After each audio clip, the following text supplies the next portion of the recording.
আল্লাহ বলল বাকি বিল্লা রে, ও বাকি বিল্লা যা, তোর জানাজার ইমাম হয় না, তুমি নিজে যায়া তোর জানাজার নিজে দিয়ে আসো। হযরতে বাকি বিল্লা রহমাতুল্লাহ এত বড় ওলি, এত ভক্তবিন্দু তার ছিল। একদিন ভক্তবিন্দুরা বলে, ওস্তাদজি গো, ও ওস্তাদজি, আপনি যেদিন মারা যাবে আপনার জানাজার ইমাম কে হবে গো? হযরতে বাকি বিল্লা আল্লাহর ওলি বলছে, বেটারা শোনো, আমি যেদিন মারা যাব আমার জানাজার ইমাম ওই মানুষ হবে যার জীবনে এক ওয়াক্ত তাহাজ্জুদ নামাজ কায়দা হয় নাই। সুবহানাল্লাহ, সুবহানাল্লাহ।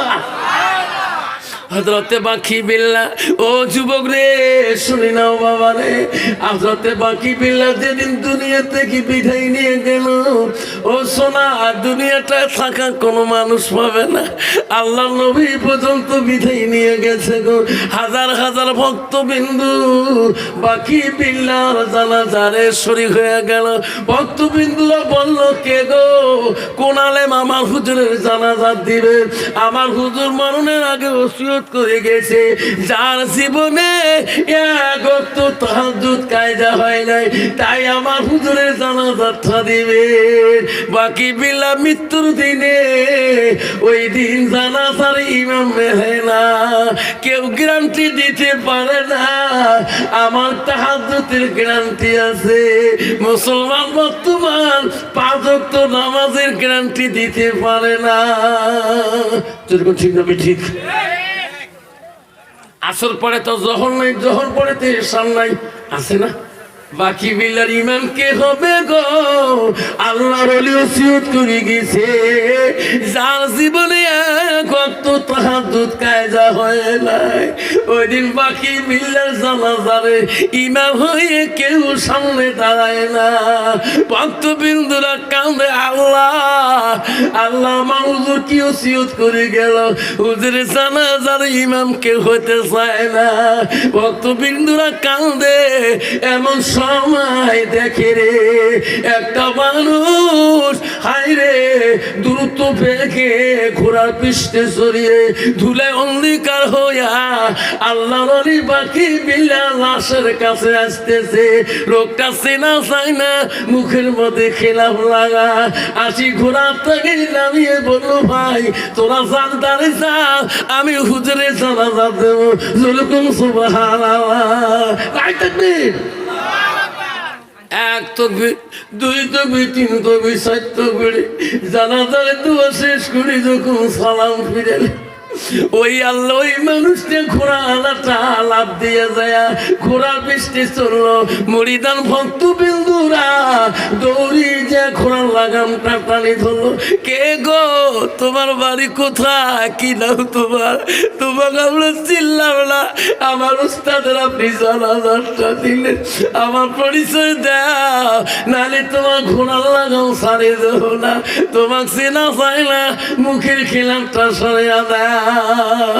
ও উস্তাদি গো, আমার উস্তাদের জানাজার কোন ইমাম রাজি হয় নাই, আপনি কোথায় থাকি আসিয়া আমার উস্তাদের জানাজারটা দিলেন? তোমার পরিচয় না তো পর্যন্ত আমরা তোমার ঘোড়ার লাগাম ছাড়ব না। ঘোড়াওয়ালা বলছে, বেটা রে, তোরা আমার ঘোড়ার লাগাম চালি যাও রে বেটা, আমি এমন ওসিয়ত দুনিয়াতে করে গেলাম, আজকে আমার জানাজার ইমাম হয় না।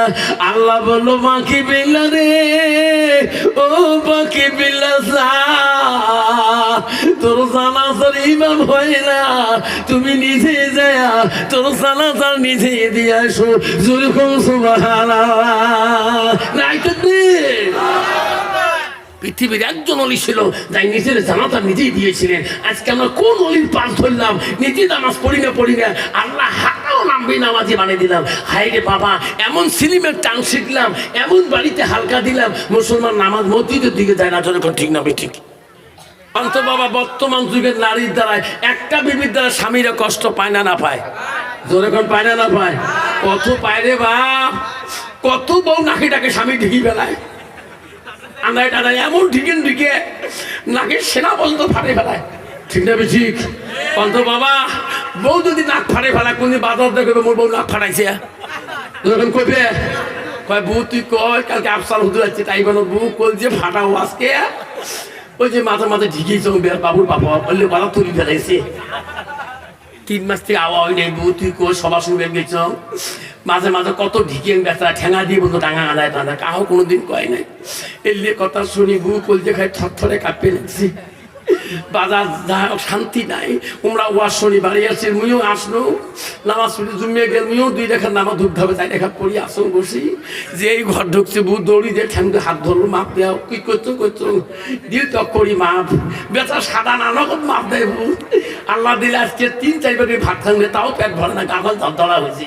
তুইও তো ওর খালার বেটি বোন হোস, তুইও তো কালকে তারপর বছর ওয়াজ শুনছিস, দিলে ভাই মাঝে মাঝে মোক কয়া গেছে তোর বুয়ো মো রাতে রাতে ঘুরে, তুই মাপ নিস নাই? বলে মুই মাপ নেন, মোর মাও মরে গেছে তখন বাপেরটাই মাপ নেই নাই, মোর বাপেরটাই মোর মাপ বেশি পাওয়ারফুল, কোনো সমস্যা মোর মাপ সকাইতে মোর বাপক চেনে না, ঠিক না ঠিক? মা যদি ভালো হয় মেয়ে ভালো হবে, মেয়ে যদি ভালো হয় রে মা ভালো হবে, মাস্টার যদি ভালো হয় ছাত্র ভালো হবে, ছাত্র যদি ভালো হয় রে মাস্টার ভালো হবে, ইডি যদি ভালো হয় ফার্মা ভালো হবে, ফার্মা যদি ভালো হয় রে ইডি ভালো হবে।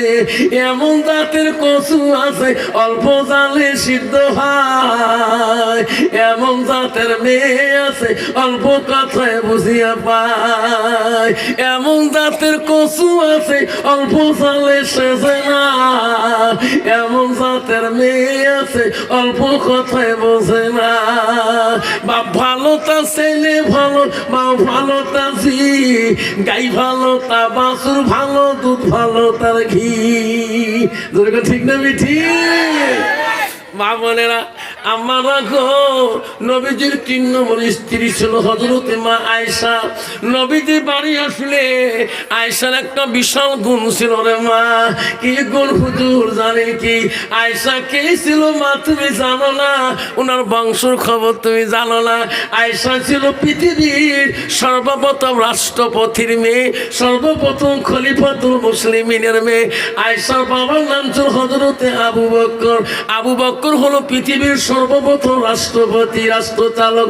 মা আবু বকর 2টে মেয়ে ছিল মা। প্রথম মেয়ের নাম ছিল আসমা আর দ্বিতীয় মেয়ের নাম ছিল আয়েশা। আয়েশা ছিল কোরআনের হাফেজা। বাবা বর্তমান সমাজের মেয়ে হলো ঝগড়ির হাফেজা। যেরকম ঠিক না ঠিক? কি ঝগড়া করে রে বাপ, আছে না? রাষ্ট্র স্বামী যদি কালা হয়, শামুক কালটু ধরু পর্যন্ত কয় স্বামী কালটু, কালা মাসান রোগলা মাথা ডাংলা চোখ ডাংলা, আসলে মারে কেন মা এই মেয়েটা কেন এই কথা স্বামীকে নিন্দা করে? ও মা হযরতে মা আয়েশার গুণ শুনেন মা। আয়েশার বয়স কি ছিল? নবীজির বয়স কি ছিল? মা নবীজি বাড়ি আসলে আমার নবী খানা না খাওয়া পর্যন্ত কিতাব খুলে দেখবেন আয়েশা মুখে খানা দিতে কষ্ট পাইতো। আর বর্তমান যুগে নারী রে স্বামী নাই খেতে 3 বেলা হয়ে যায়। আয়েশার কি গুণ ছিল? নবীজি বাড়ি আসলে আয়েশা বারবার নবীর মুখের দিকে তাকাইতো, নবীর চেহারার দিকে তাকাইতো। নবী বলছে আয়েশা রে, ও আয়েশা আমি বাড়ি আসলে তুমি আমার দিকে কেন তাকাও? আমার মুখের দিকে কেন তাকাও? আমার হাতগুলো তুমি কেন বোলাও? আয়েশা বলছে গো নবী, আপনি যখন দিনের দাওয়াত দাওয়াত দিয়ে বাড়িতে আসে, আপনার চেহারাটা দেখিলে আমার আয়েশার কলিজাটা ঠান্ডা হয়ে যায়। যতবার তাকাই অতবার আমার মনটা খুশি হয়ে যায়। কন্ত বাবা, বর্তমান যুগের নারীরা স্বামী বাড়ি আসলে কোনোদিন স্বামীর মুখের দিকে তাকায় রাখি। বাবি বাড়ি আসলে মা দেখবে ওই বউটের মুখ ভাদর মাসে কালা মুখ। ঠিক হবে? ঠিক, ভাদর মাসে মেঘগুলো কেমন কালা, তো বউয়ের মুখ হলো কালা। ঠিক না? ঠিক। মা বলে না, নবীজির কত স্ত্রীর গুণ ছিল মা শোনেন।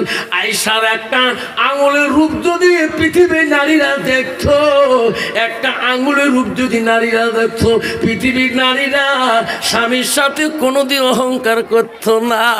বাড়ি হযরতে মা আয়েশা তো গুণবতী নারী ছিল না। নবীজি বাড়ি আসলে খানা দিত তাড়াতাড়ি, দেরি করতো না। নবীজি খায়, আমার নবী নাই ডাকে আয়েশা নবীর সাথে বসে খায়। নবী খুশি হয়ে যায়। আয়েশা নবীর পাতের গোশগুলো আগে খেয়ে ফেলায়, আরে গোশ খেয়ে হাড্ডি রাখি দেয়। আমার নবীজি আয়েশার কামড়া হাড্ডি খুলে আমার নবী চুষি চুষি রস খায়। আয়েশা গিলাসে পানি আগে খায়। আমার নবী দেখে আয়েশা কোন দিকে পানি আগে খায়, আমার নবী সেই দিকে ঠোঁট লাগে পানি খায়। আয়েশা বলে, ওগো নবী গো, আমি গোশ গেলে খেয়ে হাড্ডি রাখি দিলাম, আপনি বিশ্ব নবী হইয়া আমার কামড়া হাড্ডি গুলো কেন খাইলেন? ওগো নবী, আমি যেদিকে পানি পান করলাম আপনি ওই দিকে কেন পানি খাইলেন? নবী বলে, আয়েশা রে, তোমার কামড়া হাড্ডি যদি আমি খাই, আমার কামড়া হাড্ডি যদি তুমি খাও, আমার যেদিকে পানি খাবো তুমি যদি সেই দিকে পানি খাও, আল্লাহর কাছে সেই পানিটা রহমতের পানি হয়, আর সেই গোশটা রহমতি গোশ হয়।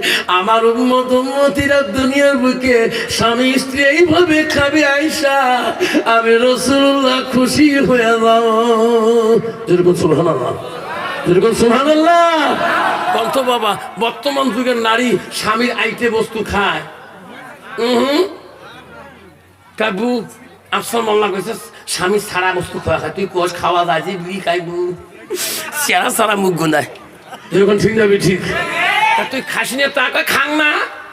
মোর একটা দুলে ভাই আছে, ভাই সে বাচ্চারা পুলিশের চাকরি করে, বগা বলুন ভাইজি বিড়ি খনি হায় প্রিয় না হয়, মাঝে মাঝে ফ্রিজের মারা মুখ ছাড়া ভাইজি ভাত খায় না। যেরকম ঠিক হবে? ঠিক।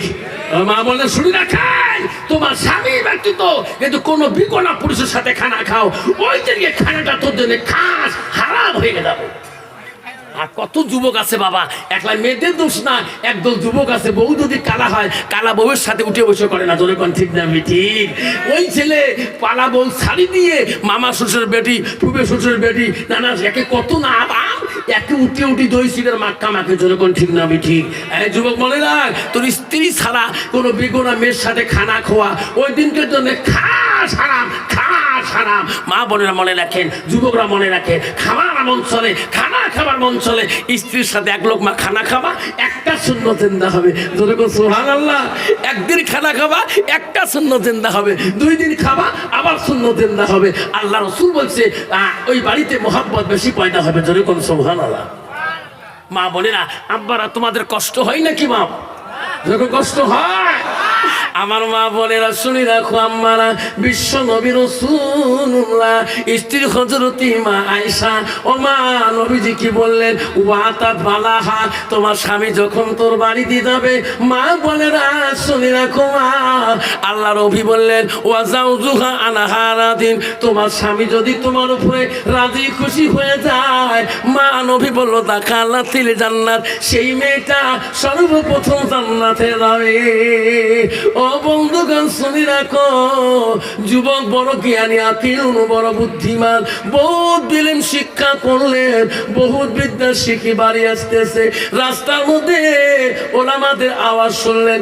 আল্লাহ রাসূল বলেছে কাল কিয়ামতের ময়দানে একদল মানুষ আল্লাহর কাছে মুখ হয়ে দাঁড়াইবে। কোন মানুষটা? দুনিয়ার সব ডিগ্রি আছে, আল্লাহর কোরআন এলেম তার ভিতরে নাই। ছেলেটা ভাবলো রে আমার আব্বা এত টাকা খরচ করলো, আমার কেন এলেম শিখালো না? বাড়িতে আসলেন, বাবাকে সালাম দিলেন।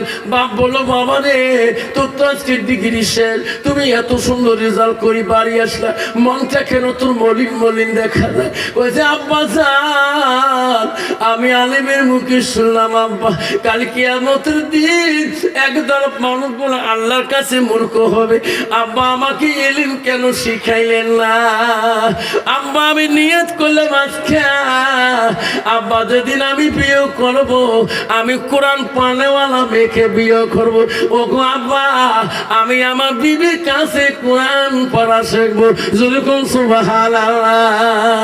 আল্লাহ রাসূল বুখারীর প্রথম হাদিসে বলেছে যাই যে নিয়ত করবে আল্লাহ তার মনের আশা পূরণ করবে। যেরকম সুবহানাল্লাহ। এখন বিয়ের উপযুক্ত বয়স হয়ে গেছে, বাপকে বলি দিচ্ছে আব্বা আমার দুনিয়ার কোনো কোয়ালিফিকেশন লাগে না, যে মেয়েটাকে তুমি দেখবা সেই মেয়েটাতে কোরআন পড়লে ভালো হয়, আমি আমার বিবির কাছে কোরআন পড়া শিখবো। বাবা মেয়ে খুঁজতেছে, সব জায়গায় যায়, কোরআন পড়ে আলা ভালো মেয়ে পায় না।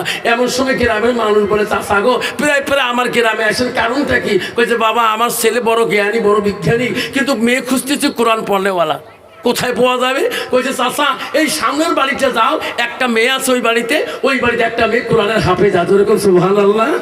চাচা চলে গেল, বড় মানুষ যে ওই বাড়িতে জিজ্ঞাসা করলো, মারি গার্জিয়ানকে বললো আসসালামু আলাইকুম ওয়া রাহমাতুল্লাহি ওয়া বারাকাতুহু। কয় ভাই তোমার বাড়ি কোথায়? আমার বাড়ি বহু দূরে। কেন আসলে? ভাই তোমার একটা মেয়ে বলে আছে কোরআনের হাফেজা, আমার ছেলের সাথে বিবাহ দিতে চাই। বলছে ভাই আমার মেয়ে আছে তুমি দেখতে পারো। যখন সে মেয়ের বাবা ছেলের বাবা যখন মেয়েটাকে দেখার জন্য খুব মঞ্চ পেল, মেয়েটা যখন আসলেন সুন্দর একটা মিষ্টি সালাম দিলেন, আসসালামু আলাইকুম। ওগো চাচা আপনি কেমন আছেন? যেরকম সুবহানাল্লাহ। মেয়েটাকে বললো মা তোমার নাম কি? মেয়েটা নাম বললো, পরিচয় দিল। ছেলের বাবা বলে বৈজ্ঞানিকের বাবা বলে মা তোর কোয়ালিফিকেশনটা কি? মেয়েটা বললো চাচা গো চাচা আমার দুনিয়ার কোনো কোয়ালিফিকেশন নাই। ও চাচা আল্লাহ কোরআনের কোয়ালিফিকেশন আমার কাছে আছে। কেমন? এই কোরআনে 6666 আয়াত আছে, এই কোরআনের মধ্যে 114টা সূরা আছে গো চাচা, যেটা সূরা ধরবেন আমি সেটি বলতে পারবো, এটি আমার কাছে ডিগ্রি। সুবহানাল্লাহ। ছেলের বাবা করে মুই তো কোরআন পড়বে জানো না, কোন ফিরে ধরো গেলা ঠিক না মিঠি? মেয়ে পছন্দ হয়ে গেল। মেয়ে যার ছেলেকে বললো বাবা কোরআনে হাফেজা মেয়ে করছি, আব্বা আজকে মোহনা তৈরি করো। ওই দিন মোহনা হয়ে গেল, বিয়ে হয়ে গেল। জ্ঞানী বজ্ঞানী একজন জ্ঞানী মানুষ একটা কোরআনে হাফেজা মেয়েকে বিয়ে করে বাড়িতে আনলেন। রাত্রিকালে স্ত্রী বাসর ঘরে যেয়ে স্বামীর সাথে গল্প করবে, বন্ধুগণ শোনেন একটা কোরআনের মেয়ে পড়ে আওয়া একটা জেনার শিক্ষকের কাছে তার আগ্রহ, তার ব্যবহারটা কিরকম হয় শুনুন। বাসর রাত্রি মেয়েটা একটা কোরআনে হাফেজা মেয়ে, স্বামী হলো দেশের বৈজ্ঞানিক, উনি একটা হাতে গুইয়ার বাসনটা নিয়ে আস্তে করে স্বামী রুমে যেয়ে সালাম দিয়ে বললো আসসালামু আলাইকুম ওয়া রাহমাতুল্লাহি ওয়া বারাকাতুহু। স্বামী বিবি রে বিবি আইসো আমার ঘরে, বিবি আমার জীবনে যত পড়াশোনা করলাম বিবি তোমার মতো সালাম আমি কোনো নারীর কাছে পাই নাই। ওগো বিবি আজকে তুমি আমার বিবি হয়ে আসলি, তোমার সালামে আমার কলিজাটা তুমি কাড়ি নিয়েছো। বিবি আমার কাছে আইসো। বিবি রে আমার বহুদিন মনের আশা আল্লাহ পূরণ করে দিয়েছে। ও বিবি আমি তোমাকে দুইটা প্রশ্ন করব। বিবি রে কয় স্বামী গো আমার প্রশ্ন করতে পারেন, কিন্তু আমার আদার্স কোনো কোয়ালিফিকেশন নাই। ও স্বামী আমার ডিগ্রি হলো আল্লাহর কোরআন, এই কোরআনটাকে যত প্রশ্ন করবেন স্বামী আমি সব উত্তর দিতে পারবো। বৈজ্ঞানিক বলল বিবি রে 1 নম্বর প্রশ্ন হলো আমার বাড়িতে তুমি আসলি আমার মা বাবাটা কেমন লাগলো? ওই যে স্বামী আলহামদুলিল্লাহ। ও বিবি রে আমি যে তোর স্বামী হলাম তোমাকে কেমন লাগলো? ওই যে আলহামদুলিল্লাহ। ও বিবি রে আমার বাড়িতে কেমন লাগলো? ওই যে আলহামদুলিল্লাহ। নাই তাকবীর। তখন বিবি বলছো স্বামী আপনার প্রশ্ন শেষ? বলে হ্যাঁ। তাহলে স্বামী শোনেন আমার 2টা প্রশ্ন আছে। কি? স্বামী গো আপনি একটা পৃথিবীর বৈজ্ঞানিক, আপনার জীবনে লাইফে যত বই কিতাব পড়েছেন গো স্বামী সমস্ত কিতাবগুলো যদি একত্র রাখা হয়, জমা করা হয়, কন্ত পৃথিবীর কোন কিতাবটা তোমার জীবনের কিতাবের উপরে রাখলে আল্লাহ খুশি হবে, নবী আমার খুশি হবে, সেই কিতাবটার নাম বলে।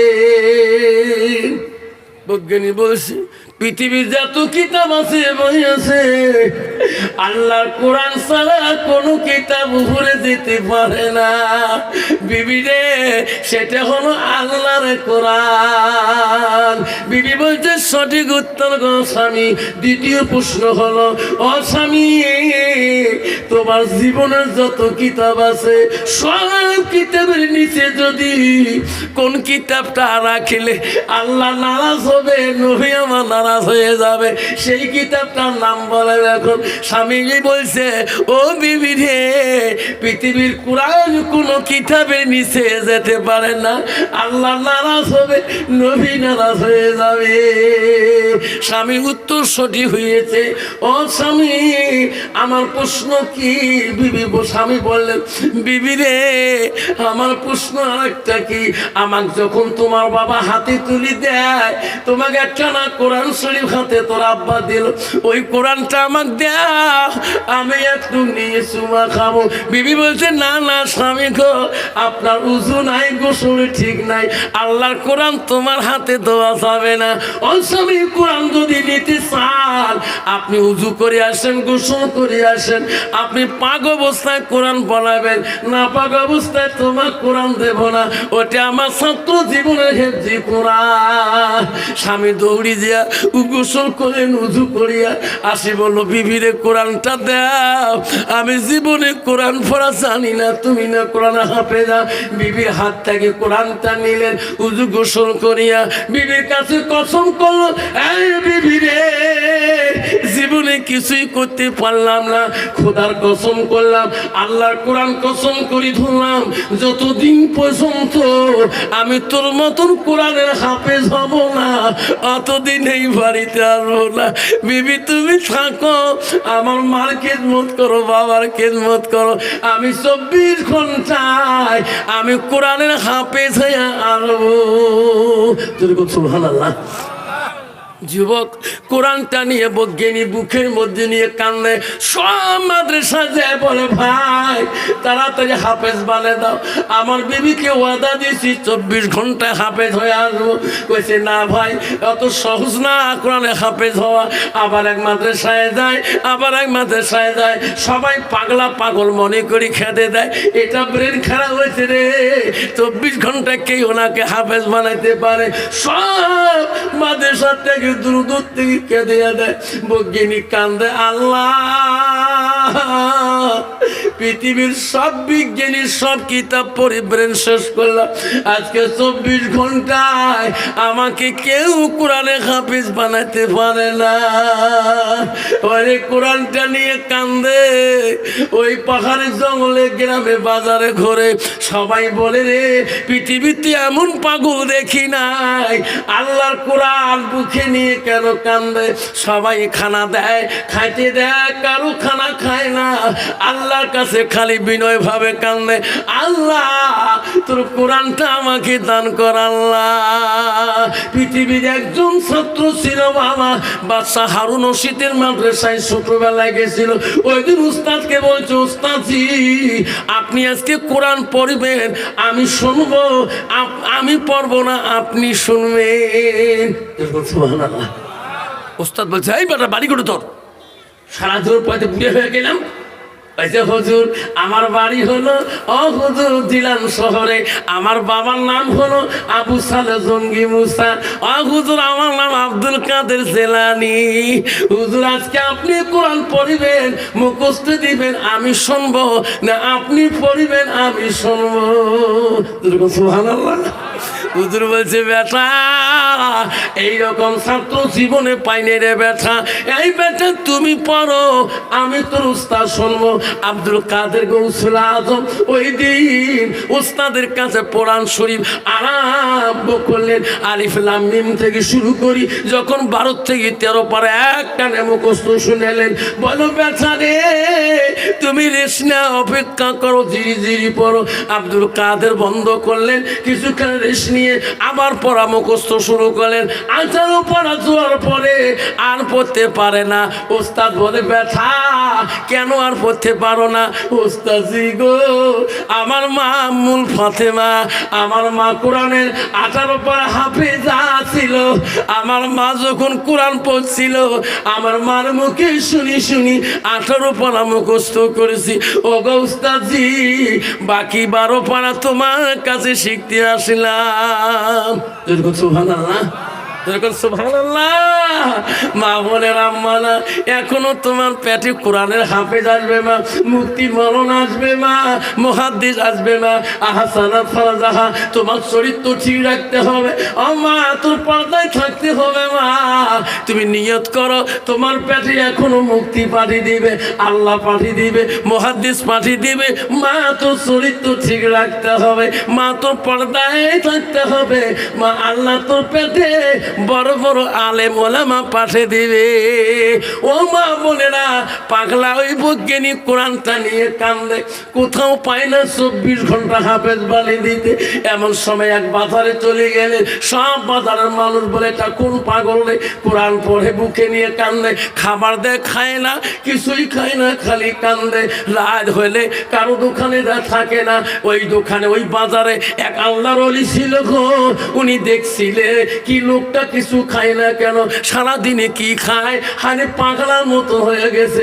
কোরআনটা বুকের মধ্যে নিয়ে কান্দে আর বলে আল্লাহ আমার বিবিকে কথা দিছি আল্লাহ আমি 24 ঘন্টা হাফেজ হয়ে যাব। আল্লাহ আমাকে কেউ হাফেজ বানাতে পারে না, কোন দেশে গেলে আমি 24 ঘন্টা হাফেজ হব। ওই রাতের মধ্যে পাগলা কোরআনটা বুকে নিয়ে গাছের তলায় ঘুমায়। হায় রে কোরআন বুক থেকে নামায় না। ওই দেশের অলি স্বপ্নে দেখতেছে রে যে পাগলটা দিনের বেলা দেখলাম ইনি তো সত্যিকার একটা পাগল রে, কারো খানা খায় না, খিদের জ্বালা হইলে গভীর রাত্রে গাছের পাতা টানি নিয়ে খায়, কোরআনটা বারবার শুনে দেয়। আল্লাহর ওলি স্বপ্ন পায়া সকালবেলা বাজার আসি দেখে পাগলটা বসে আছে। বলে পাগল আয়া এই দেশের কোন আলেম রে তো 24 ঘন্টায় কেউ হাফেজ পানি দিতে পারবে না। আরে পাগলা আমি এমন একটা দেশ পাঠিয়ে দেব সেই দেশে গেলে তোমাকে আল্লাহ 24 ঘন্টা হাফেজ বানাইবে। পাগল দৌড়ি আসি বলল চাচা কোন জায়গায় যাব, কোন দেশে? ওই দেশের ওদি বলল বেটা রে তুমি লাহোর দেশে চলে যাও, লাহোর রাজ্যতে ও বেটা ইসমাইল লাহুরি নামে একজন ওলি আছে, তার নাম ইসমাইল লাহুরি রহমাতুল্লাহ, লাহোর মসজিদের বড় ইমাম। উনি হলো কোরআনের হাফেজ, তার কাছে যদি একবার দোয়া নিতে পারো রে বেটা, উনি যদি আল্লাহর দরবারে দোয়া করে আল্লাহ 24 ঘন্টায় তোমার হাফেজ বানাইবে। কইছে চাচা গো লাহোর রাজ্য কোথায়, কেমন করে চিনবো? তার নাম ইসমাইল লাহুরি। বলছে বেটা রে এই রাজ্যে ছাড়ি পরে রাজ্য ছাড়ি যাবা, ওই লাহোর জামিনে যেয়া দেখবা বড় মসজিদ কোথায়, ওই মসজিদে ইমাম কেমন করে চিনবা? যখন নামাজের টাইম হবে ইমামের জায়গা যে লোকটা দাঁড়াইবে সেটার নাম হলো ইসমাইল লাহুরি রহমাতুল্লাহ। উনি যখন নামাজ পড়িয়ে সালাম ফিরিয়ে উনার কোয়ার্টারে যাবে তখন তুমি দুই হাত দিয়ে তার পা দুইটা জড়ো করি ধরবো আর বলবো উস্তাদজি আমার যাতে তোমার মতন আল্লাহর কোরআনে আল্লাহ হাফেজ বানে দেয়। ওই বেটা পা ছাড়ি দিবি না রে, তোমাকে চড় দিতে পারে, লাথি মারতেও পারে, পা ছাড়ি দিবি না। যখন বলবে বেটা আমি দোয়া করলে তুমি কোরআনে হাফেজ হবা, এই বুদ্ধি কে শিখিয়ে দিছে, তখন আমার পরিচয় দিবা। তার আগে পরিচয় দিবা না, তখন পরিচয় দিবা হুজুর আপনার দোয়ায় যে আমি হাফেজ হব, তোমার উস্তাদ অমুক রাজ্যে এক দোকানের মুসি, তিনি আমার ঠিকানা দেখে দিয়েছে। এ পাগলা আমার কথা পরিচয় দিলে আমার ছাত্র ইসমাইল লাহোরী তোকে সম্মান দিবে রে, তোকে ফিরি দিবে না, নাই থাকবে। যখন উস্তাদের পরিচয় দিল হুজুর আপনার ঠিকানা আমি অমুক রাজ্য এক বাজারে এক মুসি বাবা জুতা সেলাই করে আমি তার কাছে তোমার পরিচয় পেয়েছি, তিনি বলে তোমার উস্তাদ হয় ইসমাইল লাহোরী। সঙ্গে সঙ্গে চিক্কু দিছে আল্লাহ আমার আমল সম্পর্কে তুমি ছাড়া আমার উস্তাদ ছাড়া কেউ জানে না।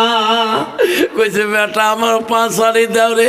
উস্তাদ যখন পানি দিচ্ছি রে বেটা পাগল আমি কথা দিলাম কালকা ফজরের নামাজের টানে তুমি আমার নামাজের পিছন কাতারে থাকবারে বেটা, আমি তোর জন্য দোয়া করব, আমি উস্তাদের কথা ফেলে দিতে পারি না।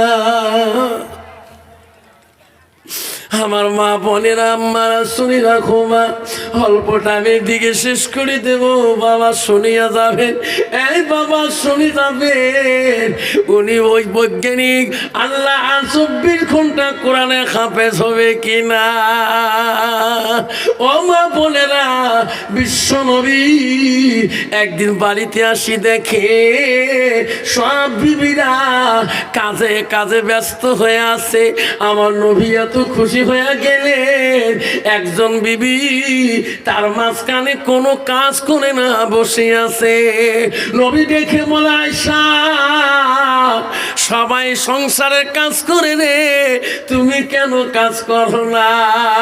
আয়েশা সংসারের দায়িত্ব সবার, তুমি বসে থাকবা ওনারা কাম করবে, এটা তো সম্ভব হয় না। আয়েশা বলছো গো নবী আপনি মিথ্যা বলেন নাই সত্য বলছেন, আমি আয়েশা সকাল থেকে কোনো কাজ করি নাই, কেন করলা না। ওগো নবী গো আমি জানি আপনি বাড়িতে আসবেন, আপনার কাজটা হাত থেকে আমি কাজ নেব, তোমার কাছ থেকে আমি কাজ খুঁজি নেব। নবী বলে আমার কাছ থেকে কি কাজ তুমি খুঁজি নেবা।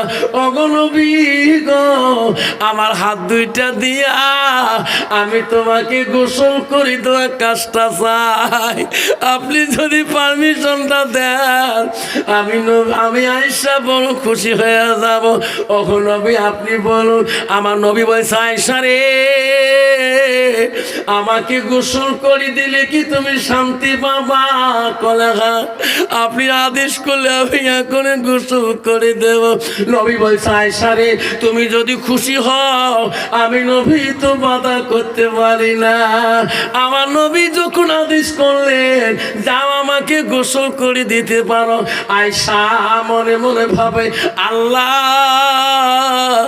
আমি আয়েশার মতন ভাগ্যবতী নারী জগতে নাই, আল্লাহ আমি এত ভাগ্যবতী আছি আমার হাত দুইটা দিয়ে আমি রাসূলুল্লাহ গোসলের দায়িত্ব হয়েছি। সুবহানাল্লাহ। কন্ত বাবা বর্তমান যুগের নারী স্বামী যদি কালে ভালে গোসল খালা পানি উবি চায় বা কল ছাসি চায় পানি দিবে দিবে গো বাবা। এমনি যদি কল ঠাসে বা কল শুকায় 3 ঠেলা কলে এক বল ফাটে ফেলায় এরকম ঠিক না মিঠে